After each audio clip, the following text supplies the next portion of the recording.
ठीक है, तो कल का टॉपिक आपका वर्धन वंश समाप्त हो चुका था। आज का जो टॉपिक रहने वाला है वो राजपूत वंश से होने वाला है। अब हम राजपूत काल में प्रवेश करने वाले, जिनमें हम पढ़ेंगे कि भारत में जितने भी राजवंश हुए हैं जो राजपूत काल के नाम से जाने थे, या उनको हम तीन वर्गों में बांटते हैं। हम बात करेंगे चार ऐसे वंश रहेंगे जो राजपूत काल में रहते हैं, जिनमें आपका पहला रहता है परमार वंश, दूसरा रहता है गुर्जर प्रतिहार वंश, तीसरा रहता है चौहान वंश, और चौथा रहता है आपका राठौर या गहड़वार वंश। कल मैंने राठौर के बारे में बताया था आपको कि राठौर वंश का एक शासक होता है, कन्नौज पर अधिकार करता है। कन्नौज का वह राजा रहता है, जयचंद नाम का हुआ करता था। पृथ्वीराज चौहान के साथ उसका युद्ध होता है। हम बात करें कि पृथ्वीराज चौहान के साथ उसका संघर्ष चलता है, तो उसको भी आज हम इसमें पढ़ने वाले। सबसे पहला हम देखेंगे कि राजपूतों की उत्पत्ति कैसे हुई, ये अस्तित्व में आए कैसे। तो इसके बारे में एक कहानी चलती है, जैसे आप यहाँ पर लिखेंगे कि भाई राजपूत राजवंश आज स्टार्ट करेंगे अपन, इनको पढ़ना रहेगा। तो इनकी उत्पत्ति हुई कैसे, अस्तित्व में कैसे आए, कहाँ से आए, कैसे थे, किस कारण से उनकी उत्पत्ति की गई, तो उन सबके बारे में थोड़ी सी जानकारी बता देता हूँ। क्या हुआ कि एक ऋषि हुआ करते थे, ऋषि वशिष्ठ करके। ऋषि वशिष्ठ थे, उनके पास एक गाय हुआ करती थी, कामधेनु गाय। आप सभी ने सुना होगा कामधेनु गाय के बारे में, कि कामधेनु गाय एक ऐसी गाय हुआ करती थी जिससे कहते कि इच्छा पूर्ति के वरदान थे, आप जो भी मांगो वो उससे मिल जाया करता था। तो कहते वो गाय थी, तो कहते उस गाय पर नजर पड़ जाती है विश्वामित्र ऋषि की। किसकी पड़ जाई? और विश्वामित्र ऋषि ने रात्रि के समय में वशिष्ठ से वो कामधेनु गाय चुरा ली और अपने स्थान पर लेके चले गए। अब वशिष्ठ ने अपनी गाय को प्राप्त करने के लिए कहते हैं कि एक यज्ञ कराया था, और उस यज्ञ से कहते हैं कि तीन प्रजातियां सामने आई, या तीन राजपूत वंशों का उदय होता है। उनमें से पहला हुआ करता था परमार, दूसरा हुआ करते थे चौहान, और तीसरे हुआ करते थे कौन? राजपूत शासक कौन हुआ करते थे? गुर्जर प्रतिहार, और चौथे थे गहड़वाड़। राठौर बाद बाद में आए, लेकिन तीन जातियों का उत्थान हो गया। कहते इन तीन लोगों ने मिलकर युद्ध लड़ा, और कहते कि दोबारा से विश्वामित्र से गाय प्राप्त करके वशिष्ठ को दे दी। अब जब यह अस्तित्व में आ चुके थे, फिर इन्होंने अपना अपना राज्य बढ़ाया, अपना वंश बढ़ाया, और ऐसे ऐसे करके उन्होंने अपने राज्य का विस्तार किया, और आगे चल के हम इसे राजपूत काल के नाम से जानते हैं। तो राजपूत राजवंश में हम पढ़ेंगे, इनमें हम चार वंशों को पढ़ने वाले। चार वंश कौन कौन से होने वाले? तो पहला होने वाला है गुर्जर प्रतिहार। पहला जो वंश होने वाला है वो रहेगा गुर्जर प्रतिहार का। गुर्जर प्रतिहार तो पहला वंश हो गया भाई, इनको पढ़ेंगे अपन। दूसरा पढ़ेंगे परमार को। परमार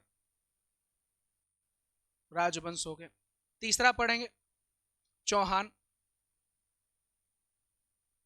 चौहान।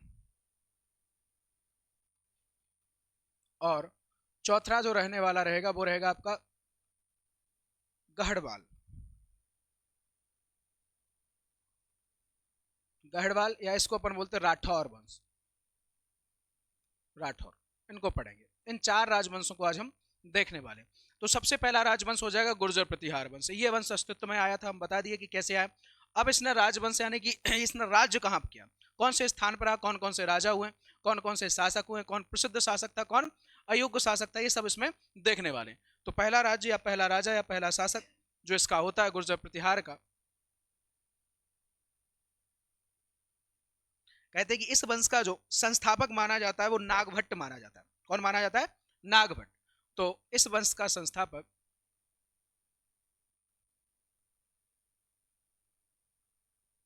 संस्थापक नागभट्ट था। नागभट्ट था।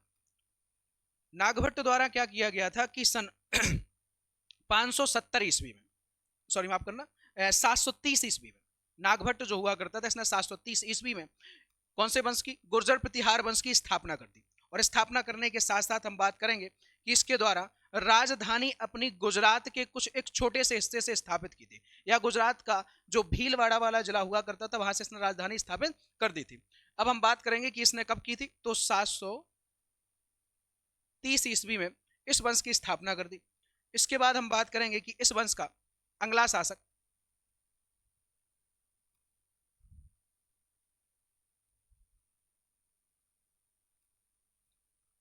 पहले तो यही पढ़ेंगे कि इसे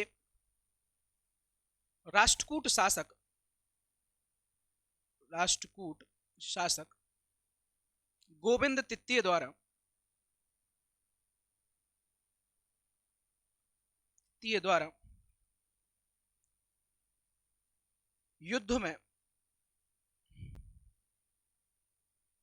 पराजित किया गया था, पराजित किया गया था। मतलब एक ऐसा शासक था जो राष्ट्रकूटों से हारा हुआ था, राष्ट्रकूटों ने से एक बार पराजित। आप लोगों को या तो पहला युद्ध पड़ा था कन्नौज का त्रिपक्षीय युद्ध, उसमें राष्ट्रकूट शासक कौन कौन जीता था? तो ध्रुव जीता था। कौन जीता था? ध्रुव जीत गया था ना, उसमें वो सामने आया था, जीत कर आया था। लेकिन कहते हैं कि एक शासक और हुआ था इसमें, राष्ट्रकूट शासक गोविंद तृतीय। ये भी क्या करता है कि गुर्जर प्रतिहारों को पराजित कर देता है, गुर्जर प्रतिहारों को कहते हैं कि युद्ध में हरा देता है। आगे देखेंगे, कहते हैं कि इसके बाद अगला जो राजा बनता है वो मिहिर भोज बनता है। इसके बाद यानी किसके बाद? नागभट्ट के बाद।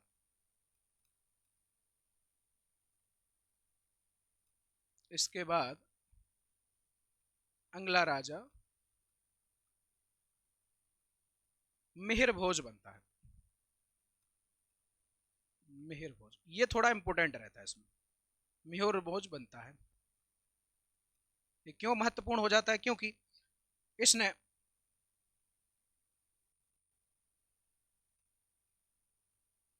इसने कन्नौज को अपनी राजधानी बनाया,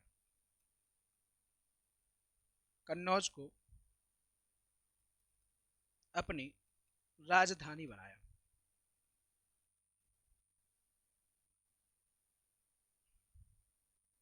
कन्नौज को राजधानी बनाया, साथ ही यह वैष्णव धर्म का अनुयायी था, वैष्णव धर्म का अनुयायी हुआ करता था।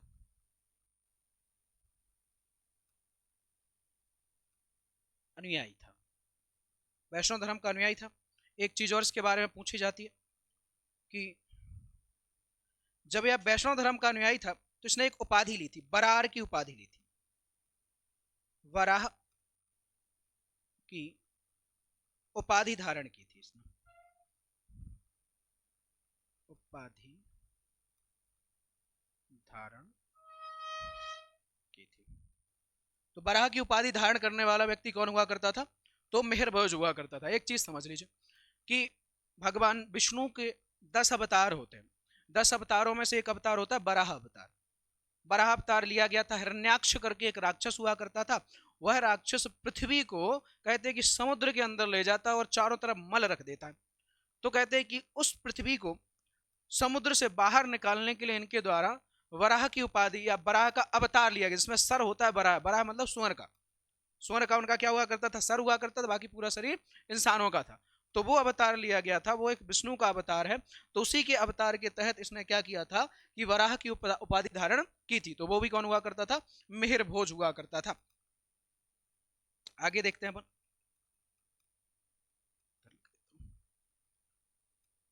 मिहिर भोज के बाद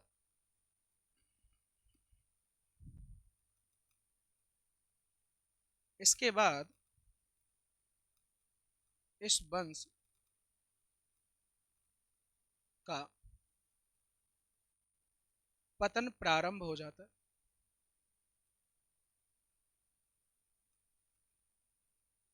एक चीज समझ लीजिए, हमें इनके संस्थापकों को याद रखना है। हर एक राजवंश का जो पढ़ने वाले, इनमें अपन संस्थापक को क्या रखेंगे? याद रखेंगे। कहते हैं इसके बाद जो अगला राजा बनता है, अगला जो शासक बनता है, वो बनता है कौन? तो महेंद्रपाल बनता है। महेंद्रपाल दरअसल अयोग्य शासक कह सकते हैं, या फिर हम बोल सकते हैं कि अंतिम सही शासक बोल सकते हैं इसको। इसके बाद अगला जो राजा बनेगा वो बिल्कुल से क्या हो जाएगा? अयोग्य हो जाएगा। यानी इसके बाद से पतन प्रारंभ हो जाता है। इसके बाद हम बात करेंगे कि इस वंश का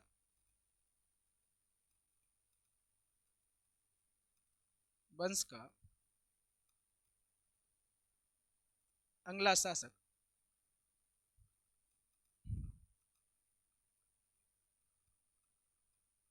महेंद्रपाल बनता है।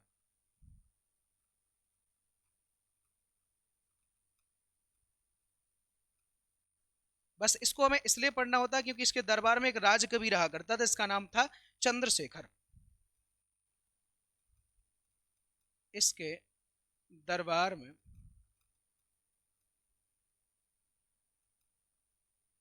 चंद्रशेखर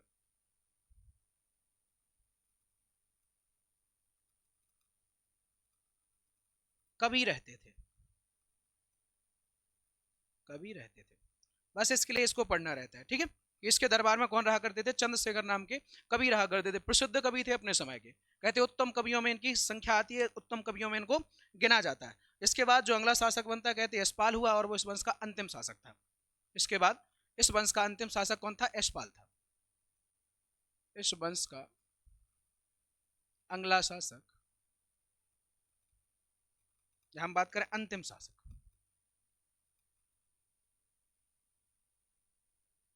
अंतिम शासक यशपाल हुआ।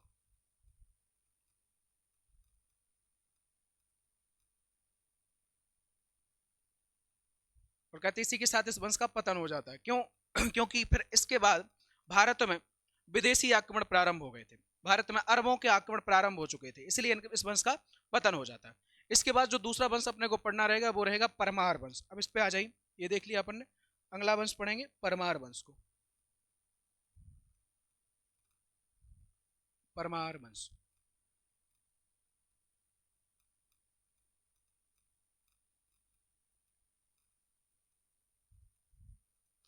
परमार वंश की यदि बात करें तो इस वंश का संस्थापक उपेंद्र राज हुआ करता था। इस वंश का संस्थापक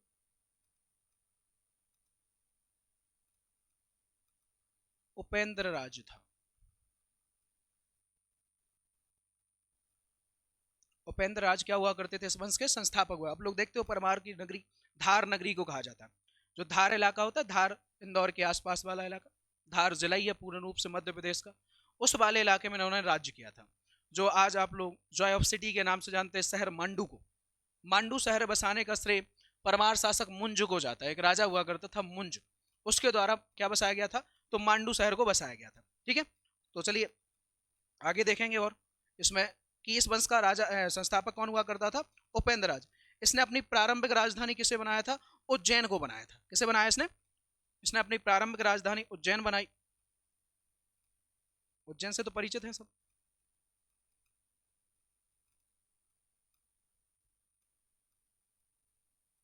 इसने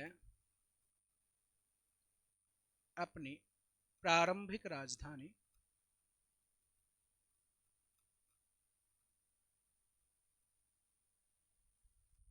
उज्जैन को बनाया।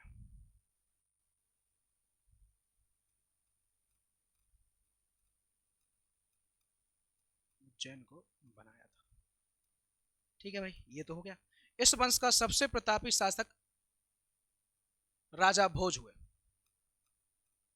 राजा भोज को लिखा दिया समझो आपको, क्या नाम उनका? भोजराज हुए थे। कौन हुए थे? भोजराज। इस वंश का सबसे प्रतापी शासक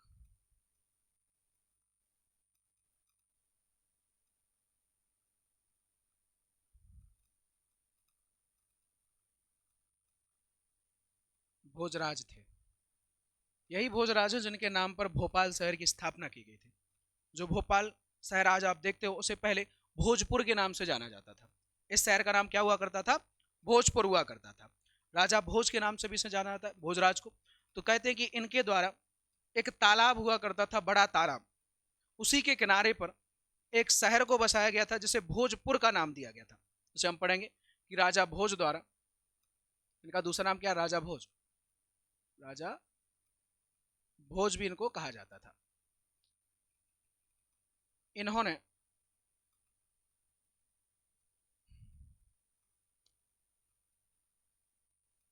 भोजपुर शहर की स्थापना की थी। भोजपुर शहर को बसाया था।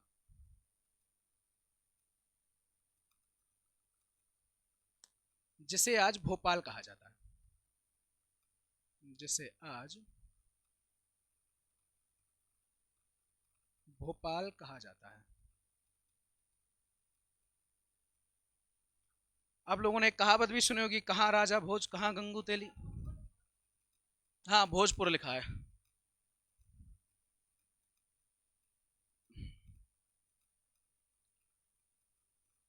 भोजपुर, भोजपुर शहर की स्थापना की थी।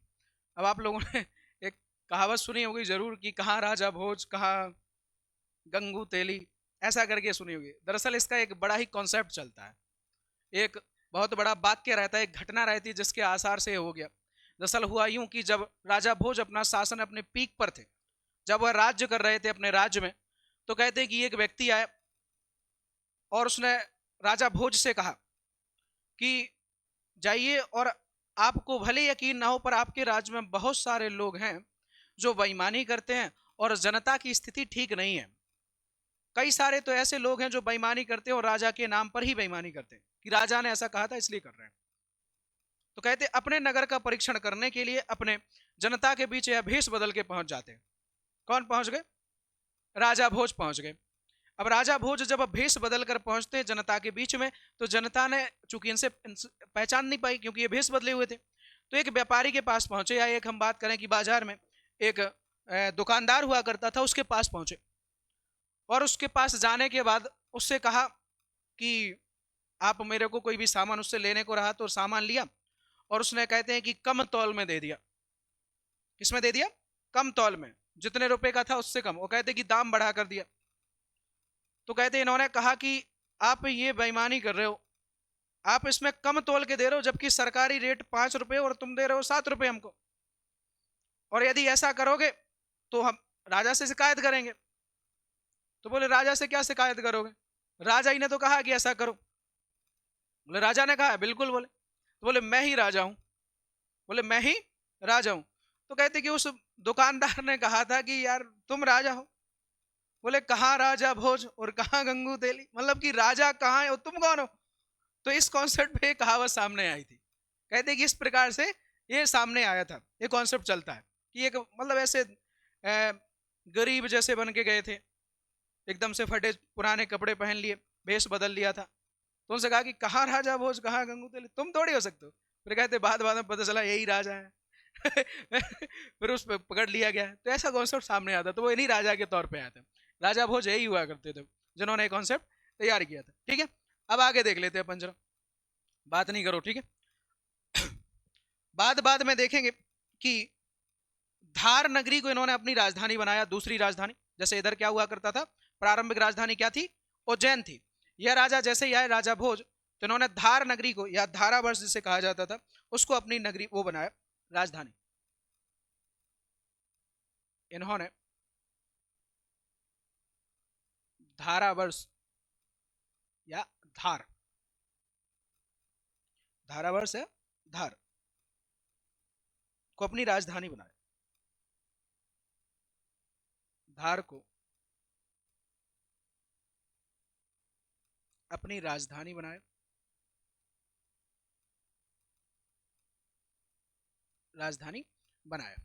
और देखेंगे कि राजा भोज के बाद अगला जो राजा बनते हैं वो बनते हैं राजा मुंज। तो हम देखेंगे कि इनके बाद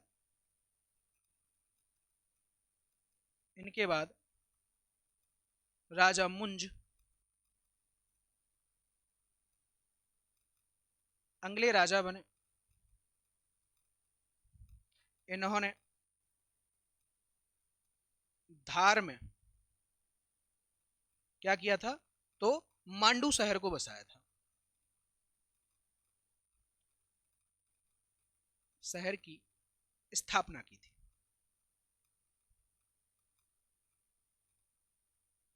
इसके बारे में क्वेश्चन पूछा जाता है कि बताएं मांडू शहर के संस्थापक कौन है, मांडू शहर किसके द्वारा बसाया गया था।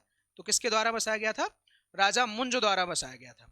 राजा मुंज ने जब इस नगर को बसाया तो कहते हैं कि बाद बाद में ये शहर इतना अच्छा साबित हुआ है, इतना अच्छे तरीके से व्यवस्थित था कि लोग बाग यहाँ पर जाते थे तो एकदम प्रसन्न हो जाते थे इस शहर को देखकर, इसका स्ट्रक्चर देखकर, घूम फिर कर, महल देखकर। इसका वातावरण इतना सुखद था कि लोग बाग ज्यादातर जाते थे और खुश खुश होकर आते थे। इसीलिए मांडू को आनंद की नगरी कहा जाता है, इसका उपनाम है। उपनाम क्या है, आनंद की नगरी, आनंद की नगरी कहा जाता है, जॉय ऑफ सिटी के नाम से इसे जाना जाता है। अगर कभी पूछा जाए कि जॉय ऑफ सिटी किसे कहा जाता है, तो किसे कहा जाता है, मांडू शहर को कहा जाता है। मांडू में ही आपको देखने को मिल जाएगा एक महल है, जहाज महल। कभी क्वेश्चन पूछा जाएगा तो जहाज महल का निर्माण भी राजा मुंज द्वारा करवाया गया था मांडू में। जहाज महल का निर्माण, जहाज महल इनके द्वारा ही बनवाया गया था। कहां मिलेगा, और मांडू में मिल जाएगा हमें देखने के लिए, राजा मुंज द्वारा ही इसे बनवाया गया था। ठीक है, अब आगे देख लेते हैं अपन जरा। कहते हैं कि इस वंश में या इस वंश का जो सबसे ज्यादा यदि महत्व रहता है तो कहते हैं कि इस वंश का महत्व रहता है साहित्यिक कला के लिए। साहित्यिक कला से तात्पर्य ज्यादातर महल वगैरह का निर्माण इसके शासनकाल में हुआ था। किनके शासनकाल में, परमारों के समय हुआ था। जैसे राजा भोज ने क्या बसाया था, भोजपुर शहर, जिसे आज हम भोपाल बोलते हैं। अच्छा एक चीज और, राजा भोज ने भोज ताल का भी निर्माण कराया था। इसके बारे में पूछ लेते कभी कभी तो बता सकते हैं अपन कि इन्होंने क्या किया था, भोपाल में भोज ताल का भी निर्माण कराया। भोज ताल का निर्माण कराया था, भोज ताल का निर्माण कराया था, जिसे आज हम बड़ा तालाब के नाम से जानते हैं। बड़ा तालाब कहा जाता है, भोपाल में है ना बड़ा तालाब है, पूरे भोपाल को घेर के रखा हुआ है। तो वही है आपका जो राजा भोज द्वारा इसे बसाया गया था। ठीक है, क्या हो गया, हाँ भोज ताल के नाम से इसे जाना जाता है। एक चीज और समझ लेना, राजा भोज ने चिकित्सा, व्याकरण और गणित के कई ग्रंथ लिखे थे।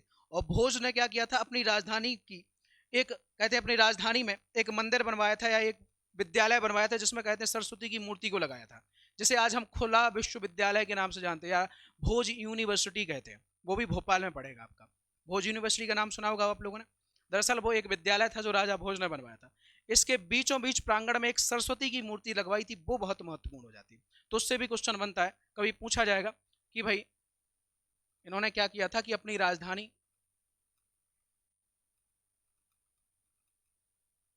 राजधानी भोजपुर के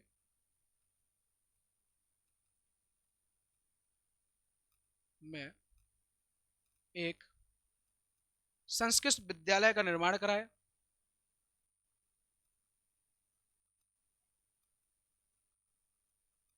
संस्कृत विद्यालय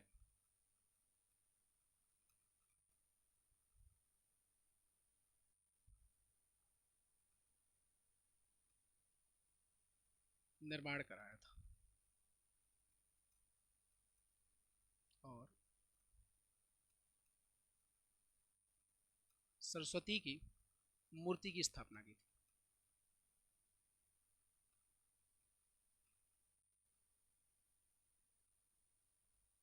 इससे भी क्वेश्चन बनता रहता है कि भाई भोज ने क्या किया था कि एक मूर्ति का भी निर्माण करवाया हुआ था। ठीक है, परमाणु को स्थापत्य कला के लिए जाना जाता है, स्थापत्य कला के लिए प्रसिद्ध रहते हैं लोग।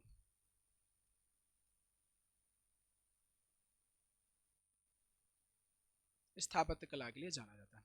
ठीक है, तो ये आपका परमार वंश भी क्या हो जाता है, समाप्त हो जाता है। तो दो राजवंश देख लिया अपन ने, एक तो हो गया आपका कौन सा, गुर्जर प्रतिहार, एक हो गया आपका परमार वंश। अब देखेंगे चौहान वंश को। चौहान वंश थोड़ा इंपॉर्टेंट हो जाता है, क्यों हो जाता है, क्योंकि इसमें एक ऐसा शख्स रहने वाला है जो आपके इतिहास में एक लंबी छाप छोड़ के गया था, जिसका नाम हुआ करता था पृथ्वीराज चौहान। इनके बारे में थोड़ा हम डिटेल में पढ़ेंगे। ठीक है, तो ये आपका परमार वंश हो गया। अगला वंश चौहान वंश।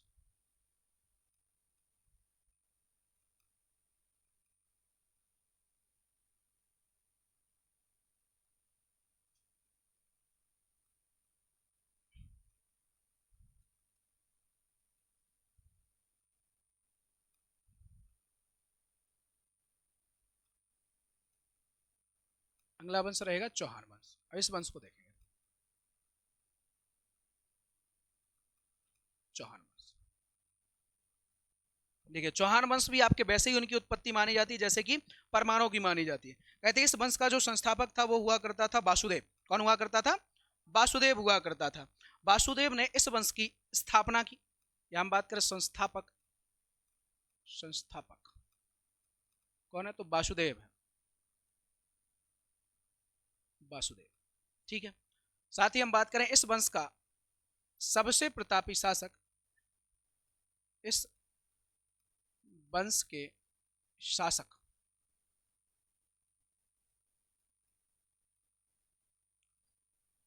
अजयराज द्वारा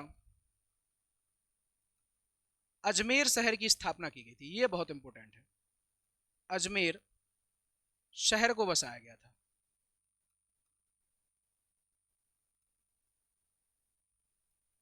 तो चौहान वंश का ही वह शासक हुआ करता था अजयराज, जिसने आज जो आप अजमेर शहर सुनते हो राजस्थान में, जो आपका प्रसिद्ध है आपका सूफी संत दरगाह के लिए, जहां पर संत मुइनुद्दीन चिश्ती की दरगाह है, वो वाला अजमेर किसके द्वारा बसाया गया था? तो अजयराज द्वारा बसाया गया था। कौन से वंश का शासक है वो?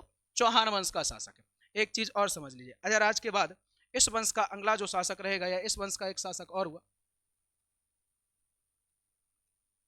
इस वंश के शासक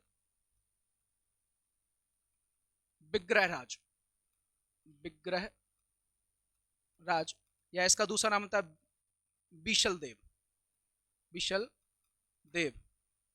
ये दो नाम इसके देखने को मिल जाते हैं, एक तो मिलता है विग्रहराज और दूसरा मिलता है बीशल देव, विग्रहराज या फिर बीशल देव। इन्होंने इन्होंने अजमेर में संस्कृत विद्यालय की स्थापना की थी, संस्कृत विद्यालय की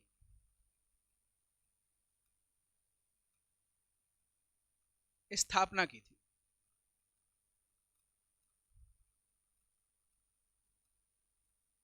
चलिए देखिए, इस वंश का जो शासक है ना, जो विग्रहराज, या हम बात करें बीशल देव, इसके हम राजनीतिक चीजों को समझें तो तब तो ठीक है, लेकिन साथ साथ देखो जरा इस शिक्षा पर कितना जोर दे रहा है। इसके द्वारा एक संस्कृत विद्यालय की भी स्थापना की जा रही, संस्कृत विद्यालय को भी बनाया जा रहा है। हंस क्यों रहा है? कौन सा मैंने यहाँ जोक लिख दिया? फिर क्या हुआ? दांत निकाल निकाल के हंस रहा है एकदम से, खी खी खी खी कर। ठीक है, तो कौन? बीसल देव यार विग्रहराज हुआ करता था, जिसने विद्यालय की स्थापना की थी, संस्कृत विद्यालय की। अब जरा समझना, इसका इतिहास बहुत पुराना है। इस संस्कृत विद्यालय की स्थापना तो की सो की, साथ में कहते हैं बाद में जब कुतुबुद्दीन ऐबक आएगा तो इस संस्कृत विद्यालय को तोड़ देगा, और तोड़ने के बाद 2.5 दिन में एक मस्जिद तैयार कराएगा। उस मस्जिद का नाम पड़ेगा 2.5 दिन का झोपड़ा मस्जिद। जो 2.5 दिन में मस्जिद तैयार होने वाली है, वो इसी विद्यालय को तोड़ के बनाई जाएगी। तो यहाँ देखिए, इस्लामिक लोग जैसे ही भारत में आए तो उन्होंने उन चीज़ों पर प्रभाव किया जिससे कि हम आगे बढ़ सकते थे। तो शिक्षा यानी कि आपका एजुकेशन यदि किसी व्यक्ति के पास है तो आगे बढ़ सकता है, यदि पढ़ा लिखा व्यक्ति है तो वो आगे बढ़ जाएगा। तो उसने सबसे पहले विद्यालयों को तोड़ दिया कि ना ही पढ़ेगा इंडिया, ना ही बढ़ेगा इंडिया। है कि नहीं? आज क्या, पढ़ेगा इंडिया तभी तो बढ़ेगा इंडिया। उसने दूसरा, उन्होंने कहा ना, ना ही पढ़ेगा इंडिया, ना ही बढ़ेगा इंडिया, मैं अच्छे से राज्य करूंगा।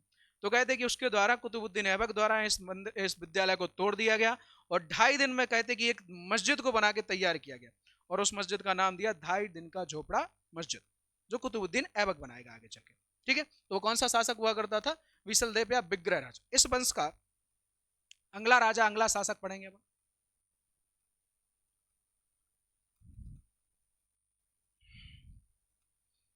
कहते हैं कि इस वंश का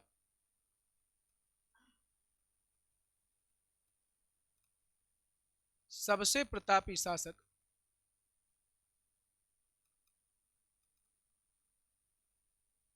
पृथ्वीराज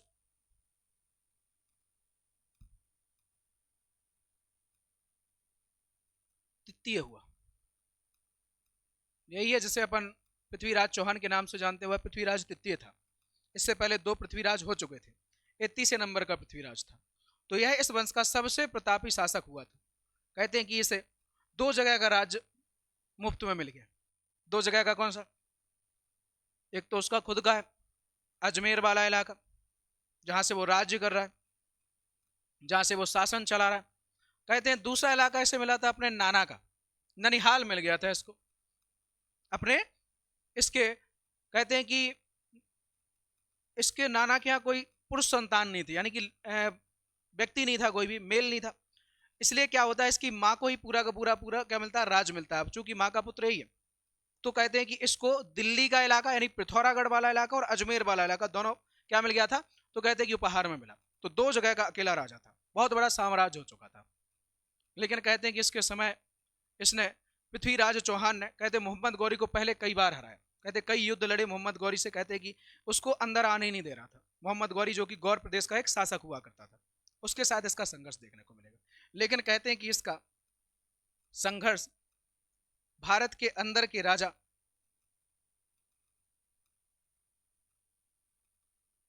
इसका संघर्ष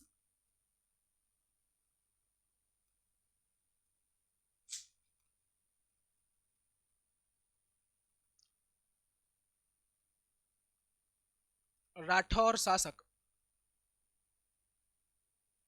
जयचंद के साथ था।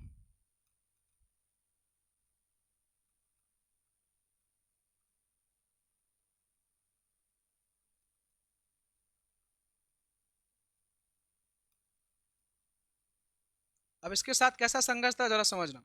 जयचंद की एक पुत्री हुआ करती थी, जिसका नाम हुआ करता था संयोगता। क्या नाम हुआ करता था?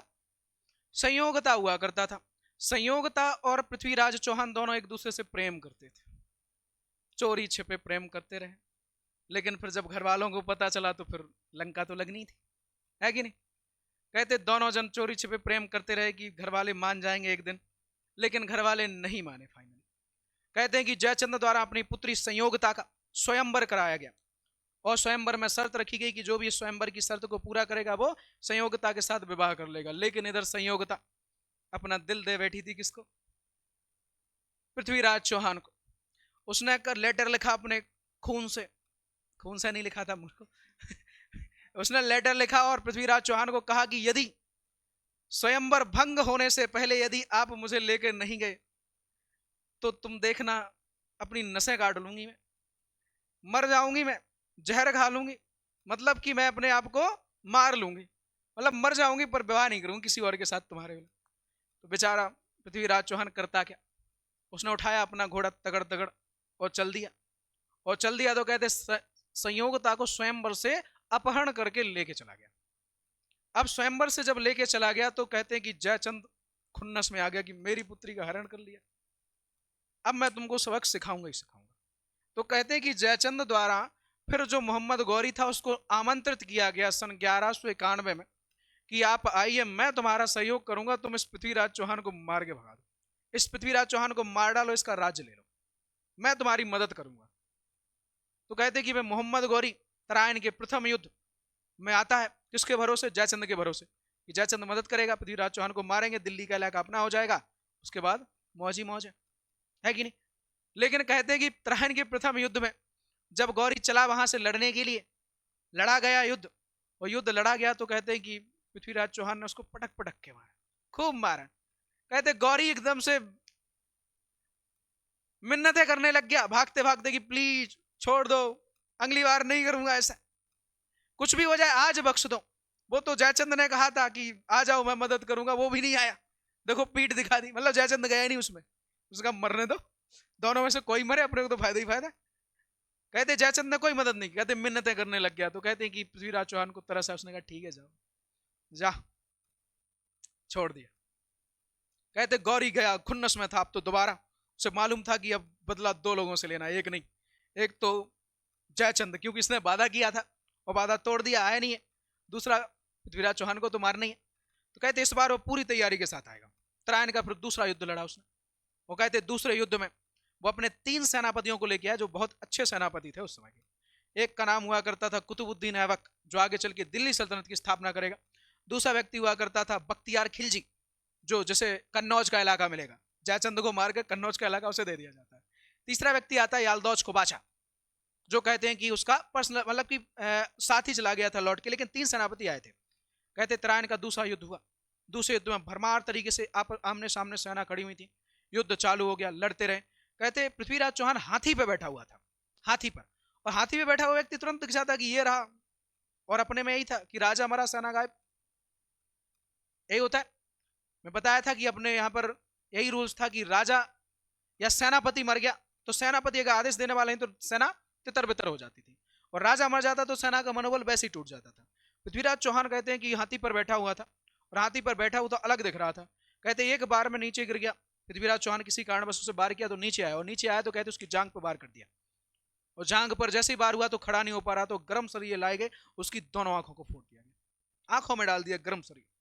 अब आंखों में डाल दिया तो स्वाभाविक युद्ध कैसे, लगा हुआ है अंधा, इधर उधर मारने के लिए, कैसे मारा जाएगा, बंदी बना लिया गया, युद्ध जीत लिया गया गौरी द्वारा।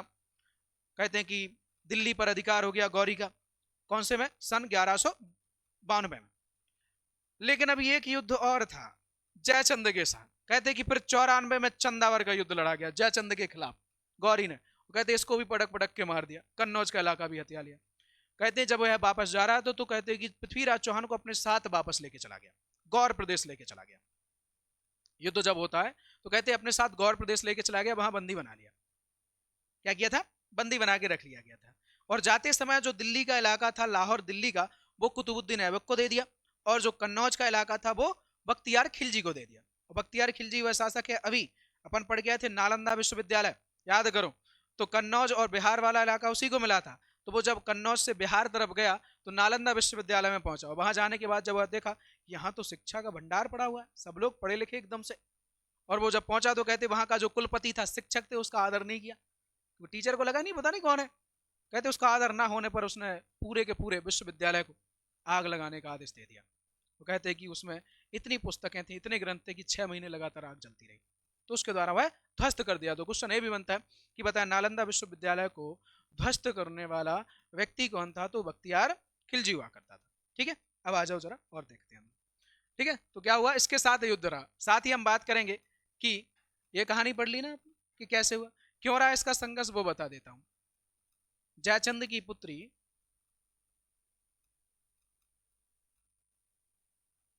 चंद्र की पुत्री संयोगता का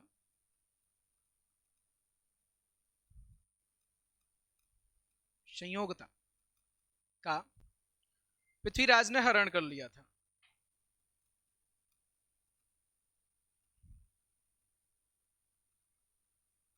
अपहरण कर लिया था। ठीक है, इसलिए इसके साथ क्या रहा था, संघर्ष रहा था। एक चीज और रहेंगे, फिर क्या करता है जयचंद, किसको इनवाइट करता है, तो मोहम्मद गौरी को। इसने मोहम्मद गौरी को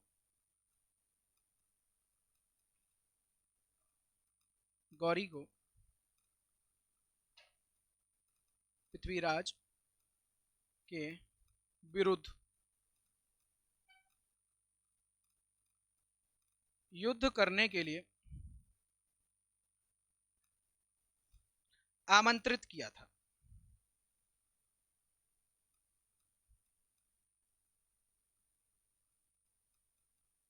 ठीक है, तो अब देखेंगे यहां से पृथ्वीराज का युद्ध हो जाएगा इसके साथ। तो इधर देखेंगे कि तराइन का प्रथम युद्ध लड़ा गया। तराइन तराइन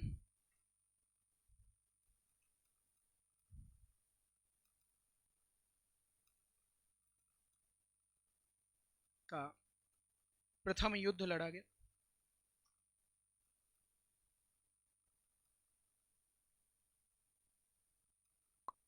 सन 1191 ईस्वी में। इस युद्ध में क्या होता है, तो इस युद्ध में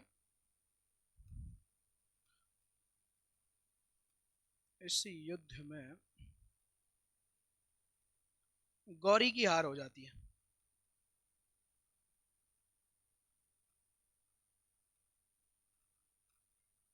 और कहते हैं कि मिन्नतें करके वो अपनी जान की भीख मांगता है कि प्लीज मत मारो मुझे, आगे से कुछ नहीं करूंगा।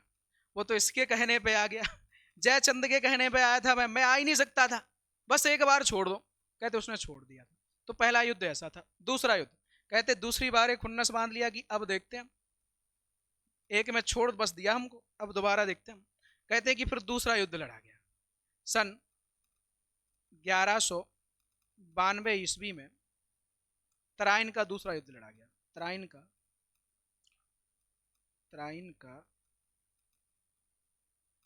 तराइन पड़ता है आपका उधर क्या बोलते हैं, हरियाणा वाले इलाके में। हरियाणा का जो क्षेत्र है वहां पर आपको तराइन देखने को मिल जाएगा। वहीं पर पानीपत है, वहीं पर तराइन है, ये इलाके मिलेंगे। ठीक है,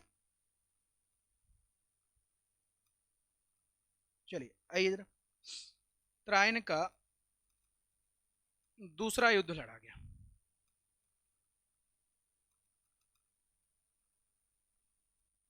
अब इस युद्ध में क्या होता है, इस युद्ध में पृथ्वीराज चौहान की हार हो जाती है। इस युद्ध में पृथ्वीराज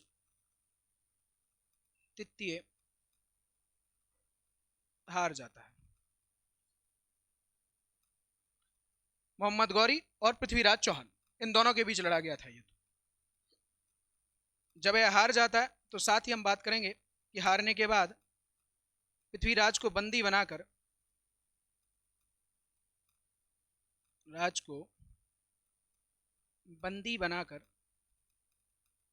गौर प्रदेश ले गया था।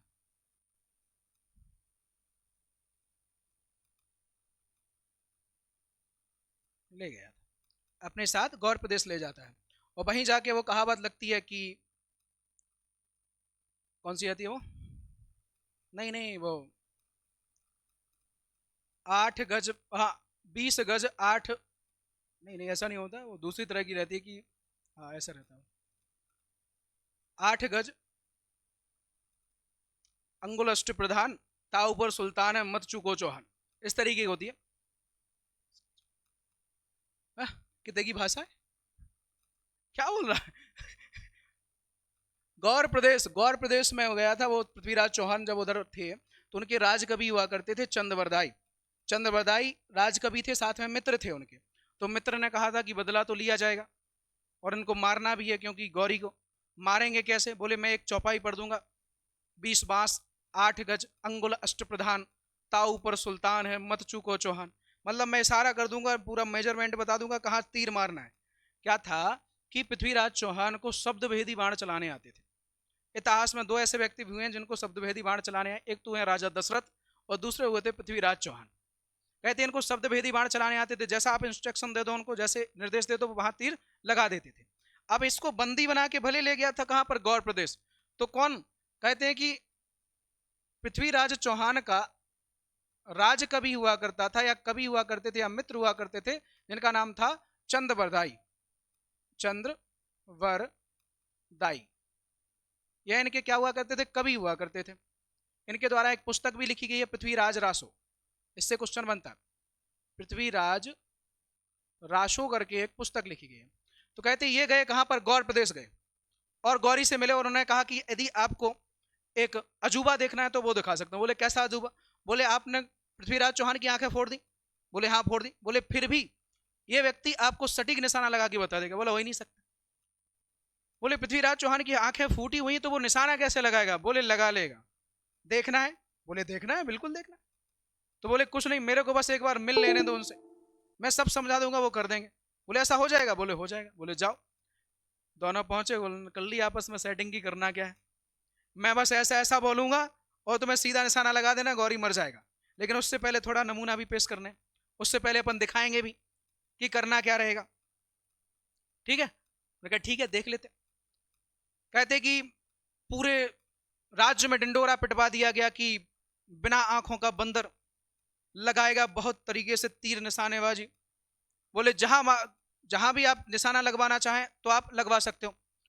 तो सभी पूरे के पूरे राज्य के लोग एकदम उछल पड़ेगी, बोले वाह बड़ी चीज देखने को मिलने वाली। सब लोग अपने अपने घर से सेब आलू टमाटर सब लेके आए कि हम इसमें बोलेंगे आलू में लगाओ, आलू सेब में लगाओ। बोले इस तरीके से लेके आ गए, सब दरबार सज गया। बारी आई, चंद्रवरदाई और पृथ्वीराज चौहान सामने आमने बैठे हुए। जैसे वो बताएं कि यहाँ लगवाना है, बोले लगा दो, लगाए सटीक। सब देख के तालियां बजाने लगे, वाह क्या निशाना। बोले आंखें भी नहीं है, वाह वाह होने लग गई। फिर आया वो अंतिम समय, यही रात अंतिम, यही रात भारी वाला दिन।